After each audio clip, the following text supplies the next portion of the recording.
hindi naman lahat ng sarado ang utak nananatiling sarado eh.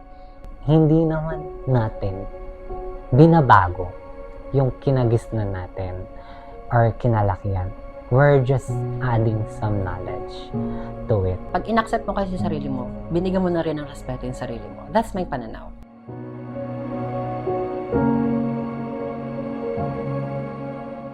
My name is Jolo. Okay, Bondok. Hi, I'm Ian Logan. My name is Rajan A. Anyor, and you can call me Olaf.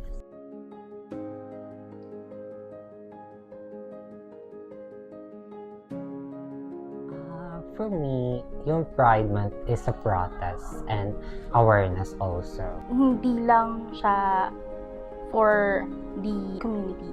It's actually for everyone. Gusto natin ipaalam sa mga tao na may mga ganito tayong issues na pinaglalaban at patuloy na ipinaglalaban para sa mga mamamayang Pilipino. This is a very important time in our company. Pride Month is that time when we sit back and then reflect on how inclusive are we as an organization. We want to be heard. Lumawak yung pananaw. Hindi namin gusto na parang ma-tolerate or magkaroon ng parang special treatment.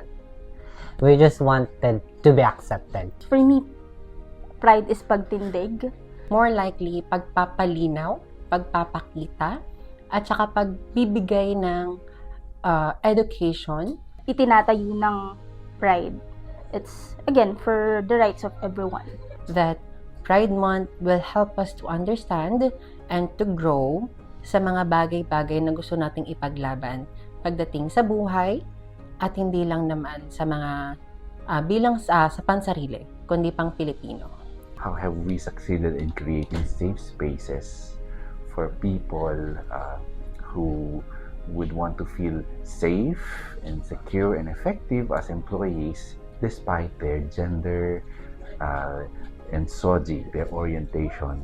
We exist, and let's just remind all people that sex and gender is not the same. Yes, there's only female and male, but that's what we call sex. It's not a gender.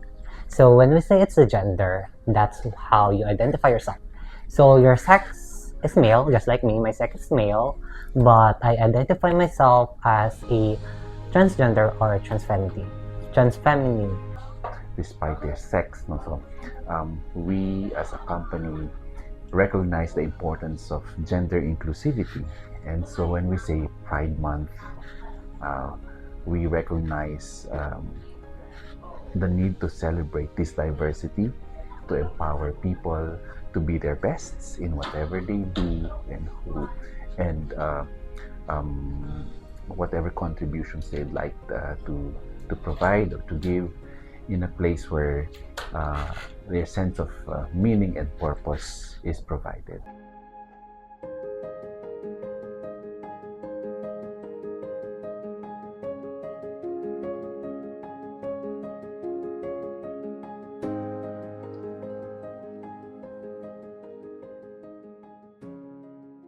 I'm Kay Bondok. I am a romantic pansexual. Well, pan-romantic pansexual is under the umbrella of being a bisexual, meaning we can be attracted to any type or any gender.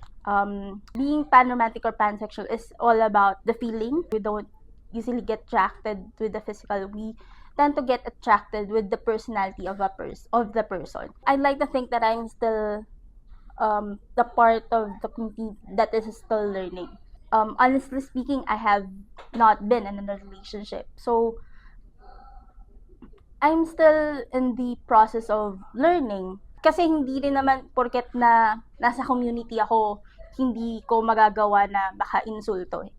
Alam mo yun, as much as possible, feather my steps carefully para kung sakaling makahalubili ako ng kapwa ko na nasa community, I know the right words to say to them. Siguro sa pagdating sa mga public restrooms.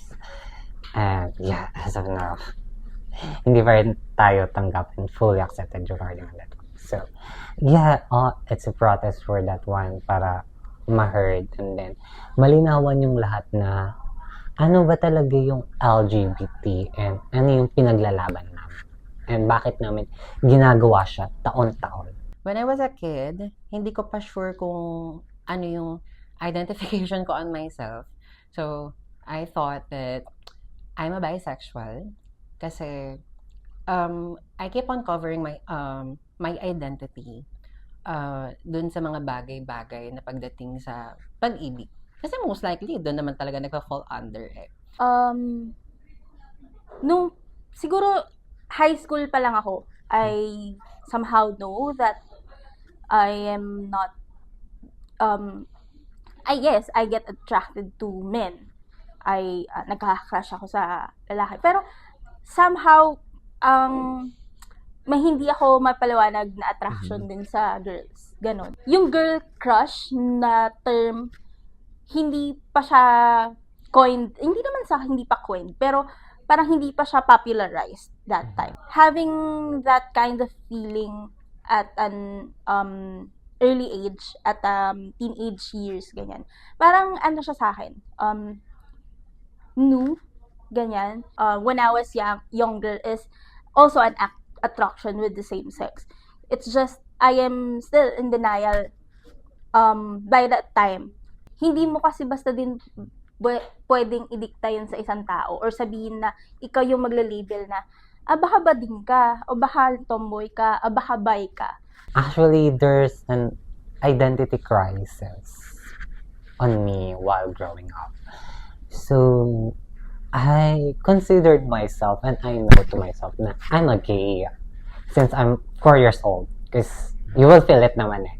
So, kasi marami magsasabi nun, of course, na bata mo pa, ba't alam mo na agad na hindi po ikaw yung nakakaramdam. That's it. So, if you feel it, you know it. You know. So, when I was 4 years old, I know I'm a gay because I do love playing girl stuff. And also, I do love playing boy stuff, you know. And almost my friend is, sorry for that, girls and then gays. But meron din mga friends na mga guys, ganun. Pero mas marami talaga nangibaw yung girls and gays. And then while growing up, hindi ko, inisip na mag-come out sa parents ko. Like, alam ko kasi yung parang mga naranasan, ibang tao na kauri ko na, like, laging negative yung nagiging finish or come out pag nag-out of the closet sila. You just have to let the person explore by themselves. Ang pag-discover din kasi sa sarili, hindi mawawala yung takot dyan eh. Hindi mawawala yung duda. Pero hanggang nandun yung duda, hanggang nandun yung takot, what you can do is to reassure them. Assure them and reassure them. Kapag part ka ng LGBT, tao ka pa rin naman. It's not a kapansanan na iniisip lang dating mga tao. When I was covering myself being a bisexual, dun ko rin na-realize na parang dun ko mas nakilala yung sarili ko. Dun ko na na-realize, dun ko na rin nakita sa sarili ko na yung pagiging bakla ko talaga. Parang sabihin natin na, okay, so I'm just covering myself kasi ayokong pagtawanan, ayokong mahusgahan ng mga tao. Kasi, look at me right now. Kumbaga parang, I'm a cross-dresser na. Kumbaga parang, let's say, there's a transitioning we'll be doing. Parang gano'n naman sasabi. But, right now, hindi ko pa naman naisip yon. Pero, as I said, nung college na ako, doon ko na na-realize na doon sa pagiging part ng LGBT, doon ko nakilala yung sarili ko, doon din nahon yung pag-iisip ko. Kumbaga parang dito ako mas minulat ng mundo. And yun yung part kung paano ako napunta at saka napasama sa LGBT community. Yung acceptance stage kasi, actually, madali lang siya kasi everyone can say na tanggap naman kita daling ka, ganyan. Pero, hindi natin makakonsider dyan na may respeto doon. Kasi, maraming tao tanggap yung bading and tomboy. Pero hindi nire-respeto as a bading and tomboy. Sa public CR or public restroom or fitting room. Syempre, I consider myself as a trans. But, here's the but. Syempre, may others na accept ka. Pero, hindi ka pinapapasok sa fitting room or restroom na pambabae. So, asan yung respect? I know you accept me, but parang you didn't respect me because I consider myself as a woman. So, bakit mo ako ilalayo? Kung saan ako nararapatan? Kung saan ko alam na belok ako? So, do you think pag pumasok ako sa panlalaking CR, narespetuhin ako ng mga lalaking nasa loob doon? Na yung damit ko, naka-skirt, naka-pambabae on top, and then papasok ako sa panlalaki. Walang respect yan. Una-una, walang respect sa akin kasi you didn't consider me as a woman. Pangalawa, hindi mo rin respeto yung mga lalaki sa CR na yan. You see me a dress, you see me in a skirt, you see me in a crop top, address me how I dress myself. Girl, nakayos, naka-skirt, naka-dress, naka-babuhok, naka-fully makeup, and then you're gonna call me sir? Like, where's the respect? Ano magagawa ng accepted kami kung hindi naman kami nirespeto? I would try to distance myself na lang. Kasi, yung mga ganun klaseng tao, wala silang madudulot sa akin eh. I have a free type of gender expression or how I express or parang how I dress myself. So, depende rin sa nararamdaman ko kung gusto kong if I want to be masculine, if I want to be feminine, if I want to be just neutral. Respect begets respect, no? Kapag ikaw ay marunong gumalang, no? Ito rin ay aanihin mo, no? So, part of respect is really accepting, no?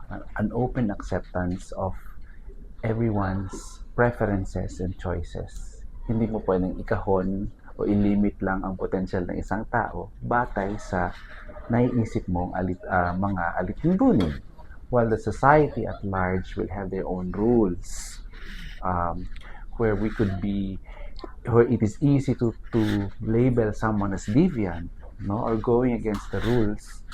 Maybe it's also good to think back, no, to step back, and think of the ways by which we create safe spaces to allow people to express themselves, as long as they're not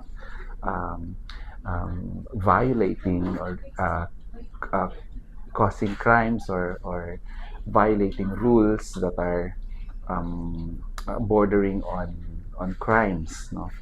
Aminin natin, hindi lahat, pero mostly, some gays have not permanent job kasi we're not fully accepted on that times or on that day. So, nare-remind ako na mali ka na, pwede naman, as long you're happy.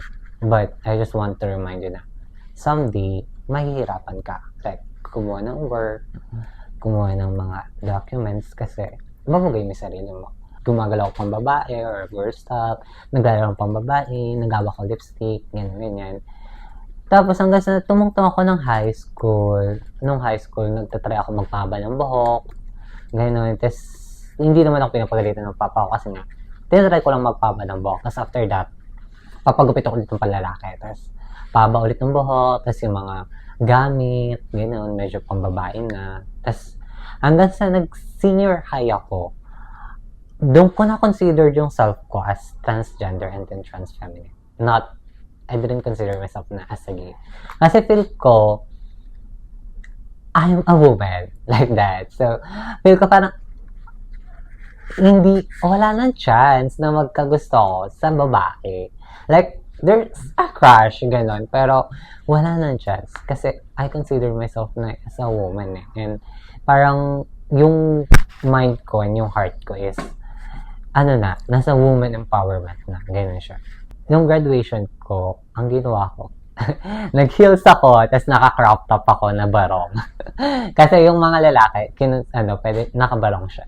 And, it's a PCCR. So, yeah, yung PCCR is very open sa mga gays and LGBT. So, tinanong nila ako kung want nila ako magsaya or yung parang something may sleeves here na saya, or dress, gano'n. Sabi ko, hindi po, magbabarong po ako. Pero, kinap-top ko yung barong. Tapos yun, tapos naka-makeup ako, nagpa-blend ako, mahaba yung buhok mo, nagpakulot ako, gano'n. Tapos, tapos nung umakit sa stage yung Papa, doon yun na parang na fully accepted na walang walang sagabal or hindi siya yung nabigla or baka may mali sa anak ko, ganun ganyan. Hindi. Kasi nga, in-step by step ko. I will at least try to educate them. Kasi hindi naman lahat ng sarado ang utak, nananatiling sarado eh. Ispilengin mo sa kanila ng dahan-dahan. Minsan, yun lang yung kailangan nila para maintindihan kung ano yung kung ano yung pinaglalaban mo. Hindi porket yung straight na lalaki is pumatol sa bading. We consider that as a bading. Hindi porket yung straight na babae pumatol sa tomboy. We consider that as a tomboy. If you identify yourself as a straight, kahit anong gender pa yung patulan mo, you identify yourself as a straight. Dadahan-dahanin mo yung pagpapaintindi sa kanila, hindi isang bagsakan. Baka may pag-asa pang maintindihan nila yung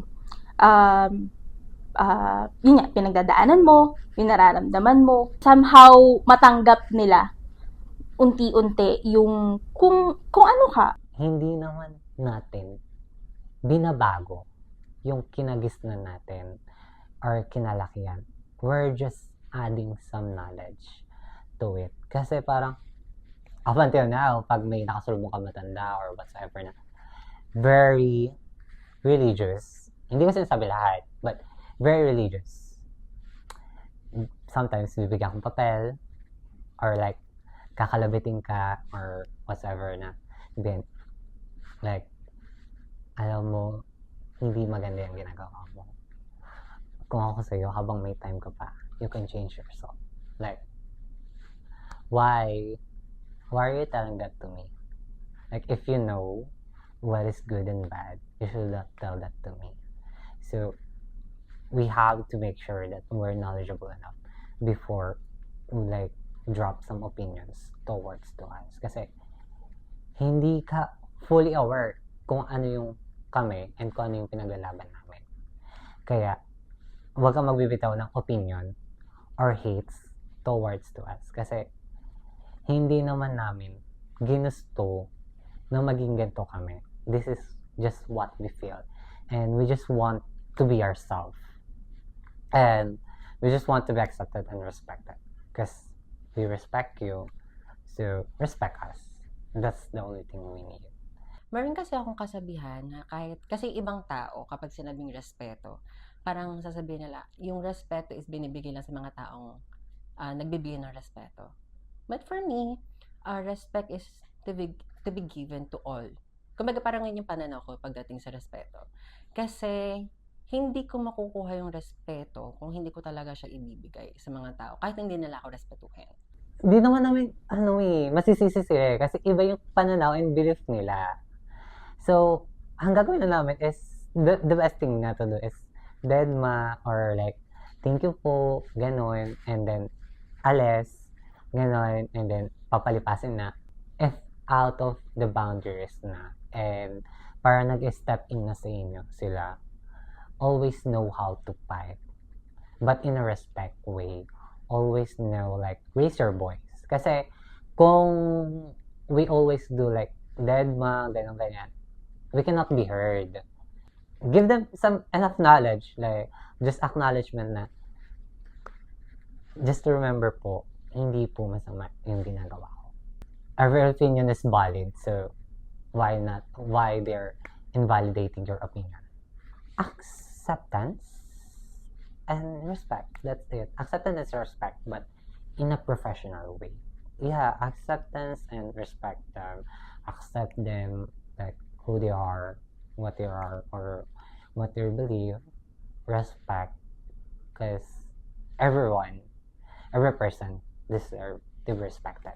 Tinanggap ko yung pagiging bakla ko. Okay, bakla talaga ako. Doon talaga nagkaroon ng acceptance. Kapag parang, doon mo kasi mabibigay respeto din sa sarili mo. Pag inaccept mo kasi sa sarili mo, binigyan mo na rin ng respeto yung sarili mo. That's my pananaw. Hindi lahat talaga ng tao mapiplease mo. Well, you have to embrace yourself. You have to know yourself. You have to understand. Parang once you accepted yourself kasi, parang ma-accept ka na rin ng ibang tao. Other people will call me miss, ganyan-ganyan. Kumbaga parang, oh, they accepted me, they respected my decision or for being me. So kumbaga parang, doon mo kasi napakita yung acceptance and respect sa pagpapakita kung sino ka talaga. Nung pumasok ako sa Ardent, hindi ako ganito. Hindi ganito yung features ko. Yes, nag-makeup. May mga parts na nagbo-boots pa din and such. Nung in-onboard ako at pinakilala ko sa mga tao, the people around me are so professional. Why? Kasi parang nung pinakilala ko ni Camille, tapos lahat ng employees sa Ardent, parang, wow, you're so beautiful naman, ganyan-ganan. Kumbaga parang pinakikita nila na karesperos, hindi dahil sa HR ako hindi dahil dun Kumbaga parang pinakita nila na she has the confidence to walk like that, not unlike other people na parang, kahit medyo nahihiya sila, pero nirerespeto pa rin nila sa Ardent. Kumbaga parang ganun yung nagiging point ko. Kumbaga parang, nagpapakita sila ng professionalism pagdating sa Ardent. Nung sa previous companies ko, I have some prejudice na pagkapasok ko pa lang, kasi maano ko naka boycott. Pagkapasok ko pa lang, ang agad nila sa akin ay lesbian siya. Ganon. Lesbian lang ako. A girl lang ako. Hindi ako na box sa kung paano ko manamit. There's this type of acceptance na hindi nila ako tinitingnan na kung ano yung gender ko. Nakikita nila ako na kung ano ako nowadays. I felt proud. Kapag sinabi sa akin, lolokohan namin, na kapag sinabing, ba din yan Oh, bakit? Ba din ako talaga. Back then, when I was a teenager, nung tinanong ako kung tibo ba ako, andun yung immediate response na, no, I am not. Kasi nga, andun pa yung undenial. Tsaka hindi ko pa nga sigurado kung ano yung nararamdaman ko with the opposite sex. So, there's that immediate sting to deny what I felt and what I am that time. Pero right now, kapag sinabihan mo ko, ba din kayo, so what? Ba din naman talaga ako. They are now fighting for everyone. That's why I am proud to be part of the community. Natuwa kasi ako na ang open ng Ardent. Hindi sila very strict sa dress code as long as it's proper. So, and hindi rin sila like alam nila i-address ako as a trans ganun. So, I'm so very happy naman with Ardent. It doesn't matter kung part siya ng LGBT or straight man siya, as long as he or she has the capability to do the work, he or she has the skills. Kasi, syempre, ba't naman tayo kukuha ng hindi kagaling ang mga tao? Wala tayong pake kung part ba siya ng LGBT Wala tayong pake kung straight ba siya Kumbaga parang yun yung gusto nating maipakita. Na we are embracing the diversity. Kasi 'di ba, pagdating sa qualifications or requirements, wala naman nakalagay kailangan lalaki, babae ka. Kumbaga ba, yes, at some point, there are still qualification na we need men, women. Kung ano ang kayang gawin ng lalaki, ay kayang gawin ng babae. At kung ano ang kayang gawin ng babae, ay kayang gawin ng lalaki. Actually, hindi naman naiiba ang LGBT sa mga straight. Actually. Kasi, una, tao naman kami. Tao din naman ang mga straight.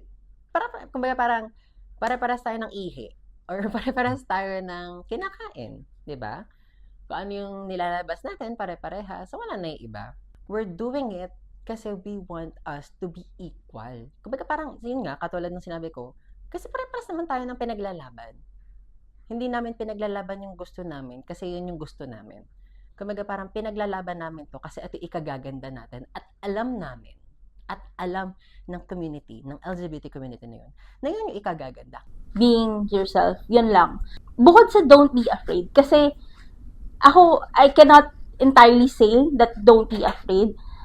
Kasi, yun nga, part siya ng process and part siya ng journey of exploring yourself. Maybe it's good to do it afraid sometimes. Kasi, minsan dun ka nakakuha ng courage. Don't think na hindrance kung ano yung gender mo when entering the corporate world or the business world. Kasi, kung ano yung gender mo or kung ano yung kung ano ka, hindi dapat yung nagiging basihan kung bakit ka tatanggapin eh. Kung ano dapat kang tanggapin ng isang kumpanya kasi kung ano dapat yung laman nito. Kung ano dapat yung laman nito, tsaka kung ano yung kaya mong iambag pa dun sa kumpanya. When you embrace diversity, you expand safe spaces. You allow spacious avenue for everyone to shine. But if you discriminate, that's when you shrink these safe spaces. That's when you shrink a place for people to think and contribute. So if you really want development and progress to happen, expand these safe spaces to allow people to be the best of who they are so that they can contribute meaningfully to the growth and development of the organization. And they will find fulfillment because they are comfortable with what they're doing, with who they are, and what they can contribute to the growth and development of the company. Most companies are aiming the image of diversity. So, kung yun ka, kung isa kang part ng community, you should be proud kasi malakas na yung chance mo na mas tanggapin. Siguro maging confident ka na lang na aside for being who you are, dapat yung credentials mo ang mas maipagmalaki mo. Kung ano yung hawak mong diploma, kung ano yung hawak mong experience, yun yung ipakita mo bukod sa sarili mo. But what we're saying here is that we're allowing spaces for them to express themselves and to be the best versions of themselves in a way that is safe and in a way that is